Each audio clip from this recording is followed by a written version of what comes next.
Сәлем достар, сіздермен Айгерім. Бүгін сіздермен осындай пышный болып шығатын булочка дайындайтын боламыз. Как магазинский болып шығады, сол себепті жасап көруге кеңес беремін. Ал енді жасайтын боламыз. Бізге жылы су, жылы сүт қажет болады. Және де пісте майымызды құямыз. Бір жұмыртқамызды салып, шекерімізді салып, араластырып жібереміз де, дрожжімізді саламыз. Және де жарты чайная ложка біз разрыхитель қосатын боламыз.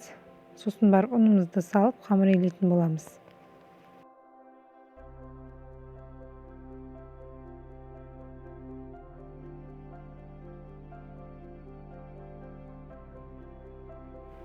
Қамырымызды илеп болдық. Енді жылы жерге 1,5 сағатқа орап қоятын боламыз. Біздің қамырымыз ашыда, осылай жақсы көтерілу керек. Енді зуалаларға бөліп алатын боламыз. 12 зуалаға бөлетін боламыз, кішкентай.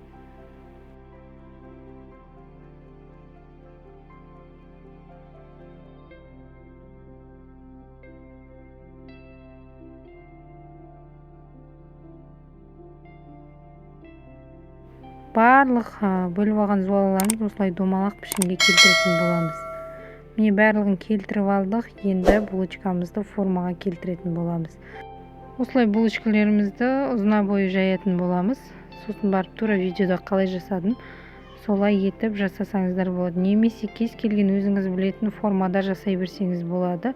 Ең бастысы біздің тестамыз бәрібір де көтеріліп әдемі болып шығады. Мен осындай формада жасадым. Тағы да жасалу жолын көрсете кетейін. Егер де түсінбей жатсаңыздар, видеоны артқа ауыстырып көре алатын боласыздар.